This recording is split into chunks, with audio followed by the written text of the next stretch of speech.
A Câmara dos Deputados dos Estados Unidos aprovou um novo pacote bilionário de ajuda militar à Ucrânia. O projeto vai enviar mais de 319 bilhões de reais para o governo ucraniano enfrentar a invasão russa. O pacote é resultado de meses de negociação e de muitos pedidos feitos pelo presidente Volodymyr Zelensky. O projeto ainda precisa de aprovação do Senado antes de ser sancionado pelo presidente Joe Biden.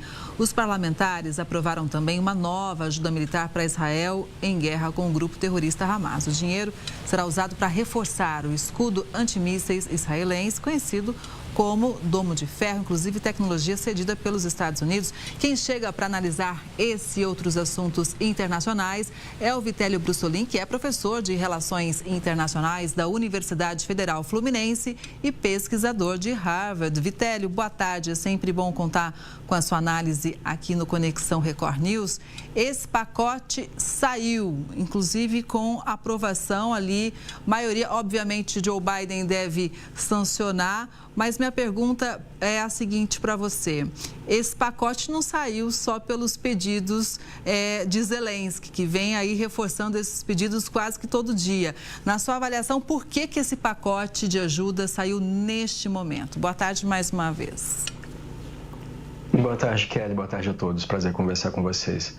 Kelly, o speaker da Câmara dos Representantes, o equivalente ao nosso presidente da Câmara dos Deputados no Brasil, Mike Johnson, vinha arrastando a propositura desse projeto, ou seja, não colocava ele em votação. Embora um projeto muito semelhante a esse tenha passado 2 meses atrás no Senado dos Estados Unidos com 70% de apoio e no Senado os democratas, que é o partido do presidente Biden, tem maioria, na Câmara dos Representantes o Biden tem uma pequena minoria e o Mike Johnson se opunha a que essa ajuda militar à Ucrânia, especialmente à Ucrânia, mas também a Israel e a Taiwan, porque parte desses 95 bilhões de dólares vão para esses países, se opunha que isso fosse em forma de ajuda militar, queria que fosse em forma de empréstimo, que é o que o Trump vem defendendo. No entanto, depois do ataque do Irã a Israel, aquele ataque maciço com 300 mísseis e drones,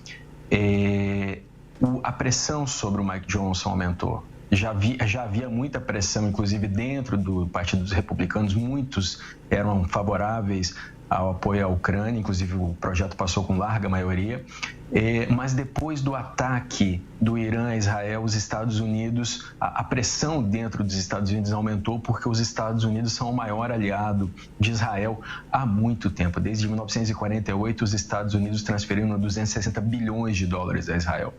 Portanto, como nesse pacote, além dos 61 bilhões de dólares para a Ucrânia, havia 14 bilhões de dólares para Israel e mais uma ajuda para Taiwan, a pressão aumentou e o Mike Johnson acabou colocando o projeto em votação no último sábado. Ele deve ir à votação novamente no Senado amanhã, Kelly, muito provavelmente ele vai passar rapidamente, porque o Senado já havia aprovado o projeto parecido antes, e provavelmente irá ser sancionado com extrema rapidez pelo presidente Biden, que vinha fazendo pressão para que essa ajuda à Ucrânia fosse aprovada desde dezembro. Essa pressão vem aumentando, Kelly. Agora, quem não gostou nada disso foi o presidente da Rússia, que já fez declarações nervosas, né? O Dmitry Peskov, né, o ministro das Relações Exteriores, né, dos Negócios Estrangeiros da Rússia, uma das pessoas que fala muito em relação a essas ajudas do Ocidente, ele se pronunciou, ele disse que esse dinheiro vai aumentar o sofrimento dos ucranianos, né? Deixando de lado o fato de que foram os russos que atacaram, que invadiram a Ucrânia. Essa é a retórica do governo Putin, Kelly. Pois é, e também o governo de Vladimir Putin disse o seguinte, que essa verba só vai reforçar a vergonha, a derrota americana. Em contrapartida, né, o Zelensky, presidente da Ucrânia, diz que a Ucrânia não vai ser um segundo Afeganistão. O Afeganistão, é interessante a referência do Zelensky, porque a Rússia, né, então a União Soviética, perdeu uma guerra no Afeganistão. Essa guerra foi de 79 a 89. E a perda dessa guerra foi considerada uma das razões para a dissolução da União Soviética. Foi muito custosa para a União Soviética aquela guerra. Inclusive, o Afeganistão, na época, tinha apoio dos Estados Unidos, até da China, né? Então, havia uma coalizão de países ajudando o Afeganistão, de uma forma semelhante com o que aparece agora na Ucrânia, exceto pelo fato de que a China, desta vez, não ajuda, né, pelo menos a Ucrânia, de forma alguma. E teve o evento da invasão do Afeganistão pelos Estados Unidos, ficaram lá durante 20 anos e saíram, o Talibã voltou ao poder, para desespero, inclusive, das mulheres que são proibidas de estudar e de ter direitos civis naquele país.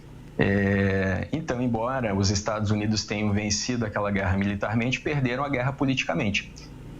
Isso pode ser uma previsão para um cenário pós-guerra Rússia e Ucrânia, se a gente continuar acompanhando a história, Kelly. Pois é, inclusive nessa questão de perder a guerra politicamente, a gente pode dizer que a gente está no momento que ninguém pode recuar? Porque senão tem perdas políticas e responsabilidades a responder, como no caso, por exemplo, o primeiro-ministro de Israel, o Benjamin Netanyahu, enfim. Agora não dá para ceder, Vladimir Putin também, não dá para ceder, porque senão vão ter muitas consequências internamente, inclusive?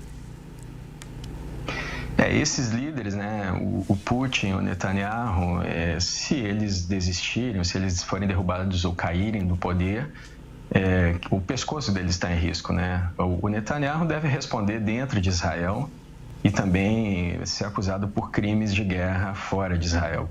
E o Putin já tem um mandado de prisão do Tribunal Penal Internacional contra ele e tem muitos inimigos dentro da Rússia que gostariam que o Putin caísse, inclusive porque ele combateu uma grande parte dos opositores e muitos oligarcas caíram, vamos chamar assim, de prédios ou foram envenenados com polônio ou com Novichok. Então, existe uma posição dentro da Rússia, claro, ao Putin. Nós vimos isso alguns meses atrás com o grupo Wagner, né, marchando contra Moscou. Mas essa oposição tem que ficar oculta porque o Putin é perigoso para eles, como nós vimos no evento da morte do Navalny, Kelly. Vitélio, agora eu acho que a gente tem que repercutir um assunto que é destaque, né, de hoje, que é o seguinte: o diretor do Serviço de Inteligência Militar israelense pediu demissão pela responsabilidade no ataque do grupo terrorista Hamas.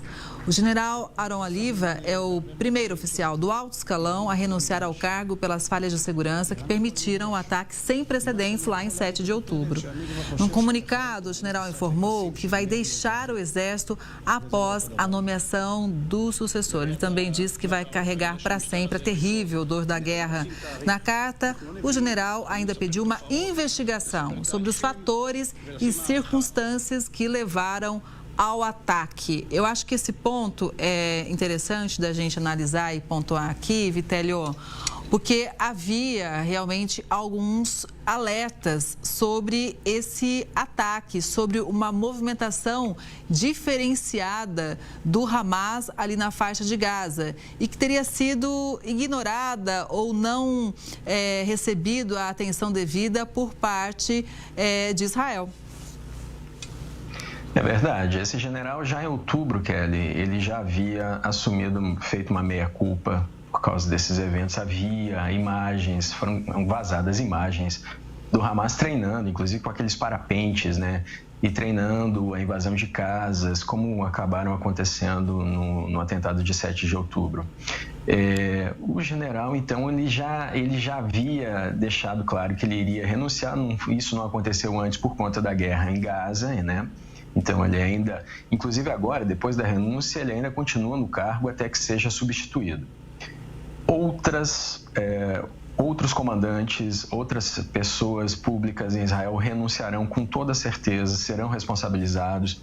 E eu afirmo isso olhando para a história de Israel, por exemplo, porque no caso da Golda Meir, né, que foi primeira-ministra na guerra do Yom Kippur, ela também sofreu um inquérito e foi responsabilizada por não ter prevenido o Yom Kippur. E o Netanyahu invariavelmente sofrerá também uma investigação depois que essa guerra acabar. E aí a gente retoma o tópico que você levantou há pouco, Kelly, porque para o Netanyahu o fim da guerra é o fim da carreira política dele e possivelmente o início de uma prisão, porque existem várias acusações internas e externas contra ele. Então, o prolongamento da guerra interessa, sim, ao governo Netanyahu, pelo menos a figura dele. Mas outras pessoas dentro de Israel renunciarão. É muito interessante a declaração do Aron Haliva dizendo que ele carrega o peso das mortes, né? 1.200 pessoas que foram mortas pelo Hamas naquele evento em 7 de outubro e também das 34 mil pessoas mortas em Gaza, né? Porque realmente o serviço de inteligência, se tivesse agido, né? Nós sabemos hoje que o Hamas vinha planejando esses atos há 2 anos, né? Apoiados pelo Irã, pelo Hezbollah, né? Reuniões, inclusive, no Líbano, com a Jihad Islâmica na Palestina, com os Houthis. E que se isso tivesse sido prevenido, quantas vidas teriam sido salvas, né? Então a responsabilidade de uma personalidade dessas é imensa e ele com certeza carrega o peso da culpa nesse momento, Kelly. Vitélio, na sexta-feira a gente ouviu aqui no Conexão um cientista político direto lá de Israel que disse o seguinte, que havia ali vários apontamentos internamente em Israel de que a resposta para o Irã foi antecipada justamente para abafar um pouco o que acontece em Gaza, ou para tirar um pouco a atenção de Gaza.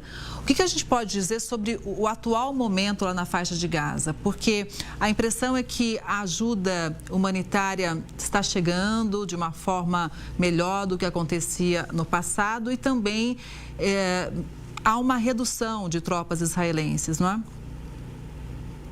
Olha, Kelly, essa observação do colega cientista político faz muito sentido. O ataque que foi feito ao anexo consular da Embaixada do Irã em Damasco foi planejada com todas as possíveis consequências pelo gabinete de guerra do Netanyahu. Não é que vejam só como essas coisas acontecem.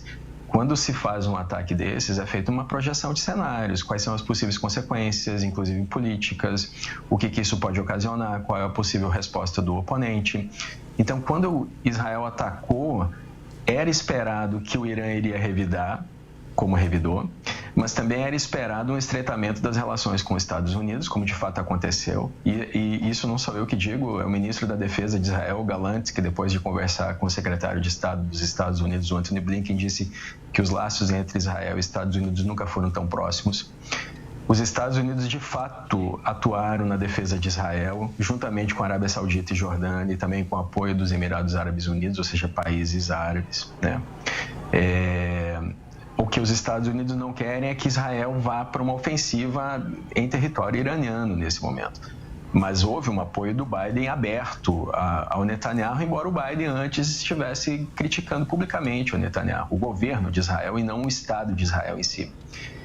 E, como você bem pontua, tirou o foco da faixa de Gaza. Então tinha 7 brigadas lá de soldados israelenses, ficou só uma, né? Mas ainda assim o Netanyahu diz que é iminente um ataque em Rafah. E tirou também o foco sobre os reféns, que era muito forte, havia protestos públicos dentro de Israel. Então, tudo isso uma grande estratégia, Kelly, e que tem funcionado. Pois é. Agora, Vitélio, 2 terroristas foram presos depois de um ataque em Jerusalém. As imagens foram registradas por câmeras de segurança e a gente confere agora. De carro, os suspeitos atropelam um grupo de pedestres na calçada. Após bater em outro veículo, eles saem armados com metralhadoras. Tentam atirar contra as vítimas, mas as armas emperram. Os 2 terroristas, que são palestinos, foram detidos poucos minutos depois. Já as pessoas atropeladas foram socorridas e levadas ao hospital com ferimentos leves. Pois é, Vitélio, esse tipo de ataque, você acredita que deve se intensificar? Sem dúvida. Isso já acontece, não só ali em Jerusalém, não só em Israel, no mundo todo, Kelly. O terrorismo, né, é uma ideia e isso que acontece em Gaza, a resposta do Netanyahu, inclusive, que vem sendo muito criticada, ele pode até conseguir exterminar os terroristas do Hamas o máximo possível dentro da faixa de Gaza. É muito questionável se ele vai conseguir exterminar todos, porque eles estão ali misturados com a população e também porque os ataques de Israel acabam intensificando o ódio, né, das pessoas que ali habitam. Acaba formando pessoas que desejam a vingança. Sim. Mas no mundo todo o terrorismo se intensifica, o mundo está em alerta máximo, inclusive a França, que vai ter Olimpíadas agora, daqui a poucos meses, Kelly, está em alerta máximo contra o terrorismo, os Estados Unidos também, então nós veremos mais atentados. Esse, felizmente, falhou, né? As pessoas apenas tiveram ferimentos leves, né? E as metralhadoras falharam. Ainda bem. Agora, vamos falar de um julgamento histórico, que é o do ex-presidente Donald Trump, que entra numa nova fase hoje. Na semana passada, os 12 membros do júri e os 6 suplentes foram selecionados e agora começa, então, a apresentação de argumentos acusatórios e o depoimento das testemunhas. No total, Trump enfrenta 34 acusações no caso, cada uma delas passível de pena de até 4 anos de prisão. E o ex-presidente é acusado de esconder pagamentos para comprar o silêncio da atriz de conteúdos adultos Stormy Daniels, em 2016, com quem supostamente teve um caso. Na época, ele disputava a presidência, foi eleito. Trump nega as acusações, se diz vítima de perseguição política e é um processo criminal histórico, porque é o primeiro contra um ex-presidente americano. Vitélio, o que a gente pode esperar? Será que esse julgamento vai conseguir realmente prejudicar a campanha eleitoral do Trump? Só para a gente fechar aqui. Kelly, vou falar rápido que o tempo está estourando.